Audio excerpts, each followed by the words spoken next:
The first whistle of the Orient Express curled across the Gare de Lyon like a silver ribbon in winter air. Porters hurried, valets barked in French, Turkish, and English, and chandeliers in the first-class salon carriage trembled as the locomotive's pistons found their rhythm. At a corner table sat Celeste Moreau, palms cupped around a scarlet velvet pouch no larger than a teacup. On the marquetry inlaid surface, she fanned a deck of cards, ordinary playing cards to the casual eye, extraordinary to anyone sensitive enough to feel the faint prickle that rose from their faces. They swam under her fingers, obeying half-spoken commands, arranging themselves into helixes no physicist could graph. A baroness gasped. A titled Italian tossed back grappa in disbelief. Celeste merely smiled, whispered, "A bientôt, mes amis," and the cards fluttered back into a tidy pile, disappearing into the pouch the instant the conductor announced departure. She threaded through brocaded curtains to her compartment and locked the door behind her. Only then did her shoulders slump. The applause had been polite, yet distant tonight. She'd failed to ignite the yawning wonder she craved. Perhaps tomorrow, when the train crested the Dolomites, she would ask the cards for a bolder trick. She reached for the pouch, intending to anoint the deck with rose oil, her grandmother's charm against ill luck, and felt only air. Velvet brushed just her knuckles. Empty. Her breath halted. She tipped the pouch upside down. Nothing. A ripple of dizziness ran through her as though the speeding train had lunged.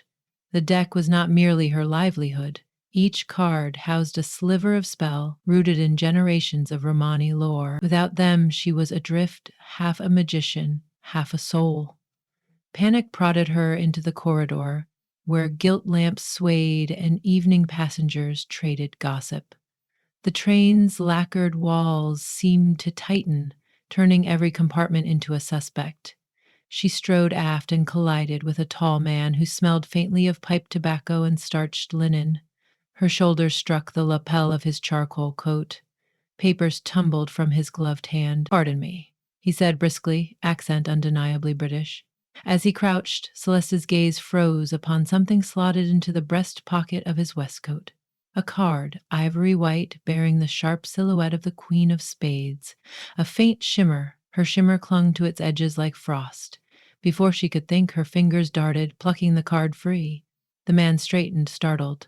"That is mine," she declared. "I beg your pardon?" His eyebrows, the precise color of dark tea leaves, lifted. "I assure you I don't make a habit of pickpocketing magicians." "No, but perhaps your pocket makes habits of its own." She turned the card over. An iridescent sigil glowed and vanished, undeniably hers. "Where did you acquire this?" "It was not there a moment ago," he argued, the faintest crack in his polished composure. "I am Inspector Arthur Blake of Scotland Yard, and wrote to Constantinople on official inquiry. I do not dabble in parlor games." "These are no games. This deck is enchanted, and it has gone missing. If you are an inspector, inspect yourself. You may find the rest." His smile thinned into something between courtesy and impatience. "Miss Madame Celeste Moreau." "Well, Madame Moreau, I do sympathize, but I'm occupied with rather more terrestrial mysteries, namely a smuggling ring that believes the Orient Express a convenient artery. If your cards appear again in my pockets, I shall gladly return them. Until then, bonne nuit." He tipped his hat with military precision and proceeded forward. Celeste watched him go, fingers clutching the solitary queen. The car lurched, brass sconces flickered, and she sensed, like the static before lightning, that the deck had chosen some devilish game of its own. The next morning, sunlight spilled through beveled glass onto crisp table linens in the dining carriage. Celeste arrived early, hair tied in a ribbon the shade of Merlot. If the cards intended to taunt her, she would not cower. Coffee steamed at her place, croissants flaked. 2 seats away sat Inspector Blake, spectacles balanced on the edge of a serious nose, reading yesterday's Le Figaro. A card protruded from the folded pages like an afterthought. The 10 of clubs.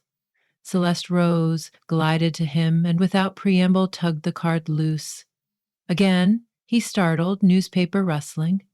Really, madame, she insisted. Your pockets, your valise, everywhere. My deck migrates to you. His frown deepened, but he submitted, patting down coat, waistcoat, trousers, with methodical rigor. No more cards surfaced. Satisfied? Not remotely. There are 50 remaining. Perhaps a mischievous porter plays tricks. Porters cannot slip sickled cards between dimensions. She touched the 10 of clubs. It shimmered and vanished into her palm, rejoining its queen within her sleeve. The deck is bound to me by blood. It should obey. Instead, it chooses you. She eyed him with scholarly curiosity, as if he were a puzzle box. Blake straightened his tie, a sign, she was learning, he used when confronted by the absurd. Madame Moreau. Magic fascinates the public because it preys on the mind's soft spots. Audiences crave wonder, so they accept deception. I, however, rely on footprints and fingerprints. You'll forgive me if I remain skeptical. You may remain anything you like, she said, so long as you help me retrieve my life's work. His fork hovered above an omelet. Suppose, purely hypothetically, that I indulge you. What would it entail? Staying within arm's reach until every card returns. 50 encounters. 50 chances for you to witness miracles no logic can soften. Except, she extended her hand. Inspector Blake stared as though the handshake itself were a gateway to chaos, and perhaps, she thought, it was. He clasped her fingers. For the duration of this journey only. The train roared toward the Alps, and time transformed. The first missing afternoon, Blake accompanied Celeste through opulent carriages, where diplomats debated tariffs and starlets practiced scales. At precisely 11:30, as a snow-shadowed tunnel swallowed the train in brief darkness, he felt a tap against his ankle.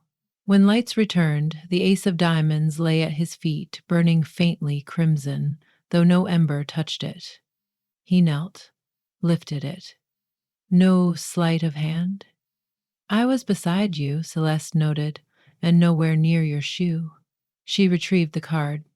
Diamonds portend the unexpected bounty. Perhaps the deck thanks you. Or perhaps, he muttered, I stepped on someone's misplaced playing card. Grant a miracle an inch of credibility, Inspector. He did not answer, but that evening kept his cabin door ajar. By the second day, the rhythm accelerated. Over tea in the lounge, a steward brought Blake a silver tray. On it rested the 7 of hearts. During a passport inspection at the Italian border, the customs officer flipped Blake's documents and found the Jack of Spades hiding inside. Each discovery left the detective incrementally paler, the rational scaffolding of his mind bending like a watch in heat. Celeste observed quietly. Part of her relished his unraveling. Another part, the older, aching part, wanted him to understand that magic had weight and consequence, that it was no carnival distraction, but a weave of the world's oldest language. She recalled her grandmother's voice, rasping in a wagon lit with tallow candles. One day the cards will choose someone you do not expect. When they do, follow. On the third morning, the train labored up the Brenner Pass. Clouds hung so low they kissed the brass railings.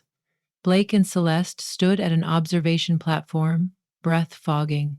Tell me, he said, eyes on chalky peaks, how a child becomes mistress of a deck that disobeys.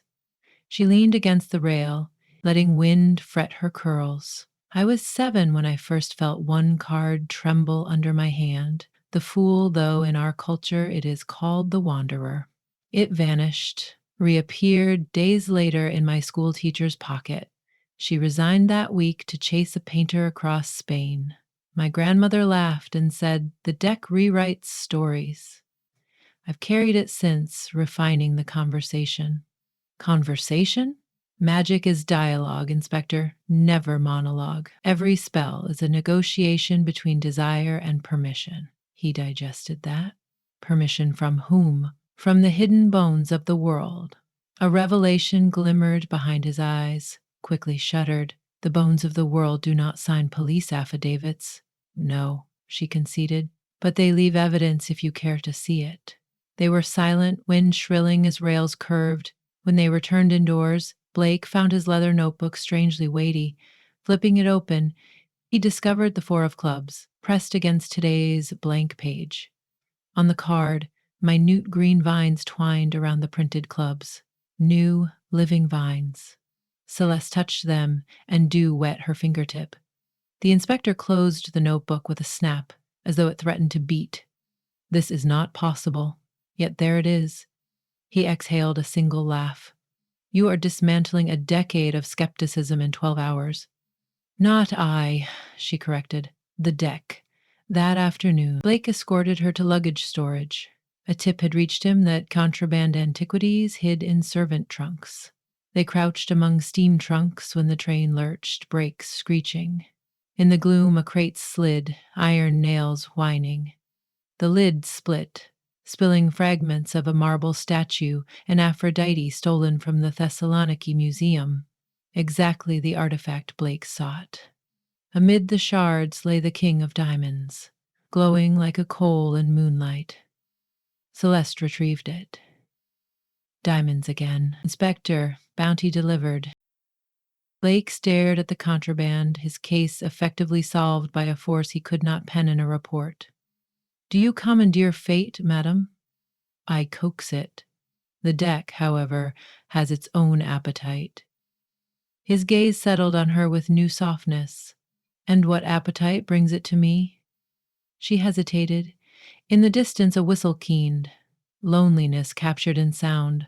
Perhaps it senses something unopened in you. They shared a small, fragile silence before returning the statue shards to police custody and alerting the conductor. Blake's reputation would soar, but he accepted congratulations woodenly, as though the laurels rested on another's brow. Night braided itself through corridor windows. In the salon carriage, music unfurled from a baby grand. Couples waltzed under Art Nouveau lamps. Celeste descended the spiral stair in violet silk, her stage gown, though tonight she did not intend performance. She found Blake at the bar, nursing brandy. He had shed the armored briskness of the inspector, his tie hung loose, and a question lived in his eyes. Dance? She offered. I trample, he warned, but stood nonetheless.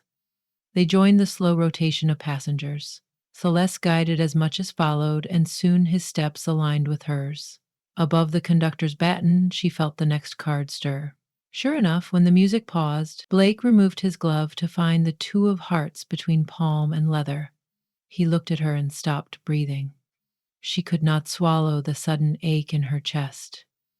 The deck, she managed, is suggestive. He closed his fingers around the card, imprinting its hearts. How many remain? 3, she whispered. A thunderclap broke overhead. No storm, just the train crossing a high steel viaduct whose girders boomed. Lamps flickered. Screams peppered the aisle as the cars jolted. Someone had pulled the emergency brake. Blake dropped her hand. Instincts soldered by Scotland Yard igniting. He raced toward the forward gangway. Celeste followed, skirts snaring on brass. They reached the mail sorting car where a burly man swung a fire axe at wood paneling. When he saw Blake's revolver, he grabbed Celeste, pressing the blade to her throat. Blake's mind raged through probabilities. Hers felt the cards hum like trapped bees. The man's rucksack bulged. More artifacts, looted and coveted. Throw the gun, the smuggler barked. Blake's jaw set. Release her first. The axe edge grazed her skin. She closed her eyes, searching the bond she'd forged since childhood. Come to me. Aid me. A wind seemed to breathe through the mail sacks. In Blake's back pocket, a warmth flared. He reached instinctively, drew out the Jack of Hearts, one of her last 3. The sigil pulsed, gifting a single command. He understood without knowing how. Take it, Blake said, voice steady. Insurance. He flicked the card toward the smuggler. Impossible physics bent its flight, slicing the man's cheek with paper so sharp it bled. Shock loosened his grip. Celeste twisted free. Blake lunged, and within moments steel cuffs bit the smuggler's wrists. The crisis ended as swiftly as it began. Celeste touched the nick at her neck, only a red whisper. Blake's hands trembled as he holstered the revolver. That card moved like a razor boomerang. Magic, she said simply. He glanced at her, eyes raw. And love apparently fights dirty. They laughed, shaky but alive. The conductor, alerted by commotion, secured the prisoner. Blake's smuggling case concluded, yet the deck had another motive, one that vibrated in his breast pocket. He withdrew the penultimate card, the Ace of Hearts, glowing brighter than any before. One card remains, Celeste breathed. The Two of Hearts was reunion, Blake reasoned. The Ace is love's beginning. What is the final? The Wanderer, she replied softly, recalling her first tremor of wonder. The Fool, in traditional decks. Zero or infinity. Where will we find it? It finds us. Her voice quavered. They returned to the salon carriage. Passengers swapped rumors of the attempted robbery, unaware of enchantment threatening their safety. Midnight edged across the windows. Blake and Celeste sat beside a frescoed panel of swans, shoulders almost touching. The train's tempo slowed for the border at Belgrade, lanterns winking outside like distant hearths. If your deck rewrites stories, he began, thumb worrying the ace, what story could it write for us? She lifted her gaze. For the first time, the skeptical detective looked exquisitely vulnerable. That depends, she said, on whether the inspector permits the conversation. He swallowed. I spent my life believing emotion compromised reasoning. Tonight, emotion saved your life. Perhaps. He broke off, words too brittle for his tongue. She eased nearer.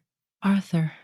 Hearing his name in her voice untied something inside him.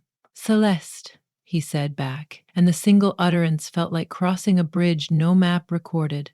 A soft weight settled against his chest, paper light but electric. He drew it out, a white card undrawn before, the Wanderer, rendered as a laughing figure stepping from a cliff into sunrise, knapsack over shoulder, faith in his stride. Across the bottom, fresh ink unfurled, scripted by unseen quill. Begin. Celeste laid her palm over his. The card dissolved, becoming a silvery dust that spiraled into the air, then soaked into their joined hands like warm rain. At the same instant, the velvet pouch at her belt swelled. She opened it. The full deck, 52 strong, winked up at her in proper order.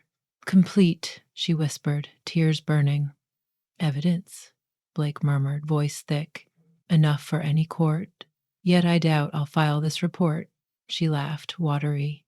Some truths belong only to those who live them. The train's whistle signaled departure from Belgrade. In the corridor, a violinist launched into La Vie en Rose. Passengers drifted to cabins, scandal satisfied for the night. On a banquette embroidered with peacocks, Celeste and Arthur remained, fingers interlaced, hearts learning a new pulse. What now? He asked. The Wanderer steps forward, she replied. Shall we?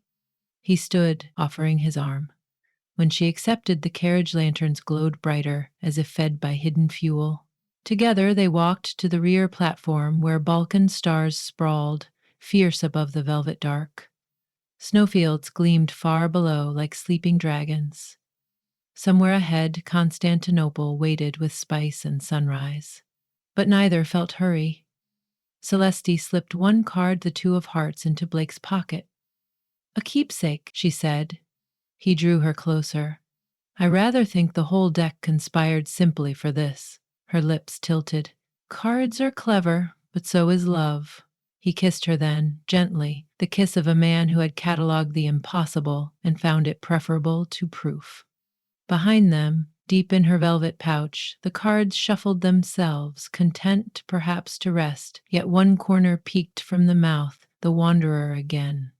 Image smiling new, knapsack traded for a compass whose needle pointed, unwavering. The two figures, bathed in starlight, toward the place where skepticism had ended and a larger, wilder journey began.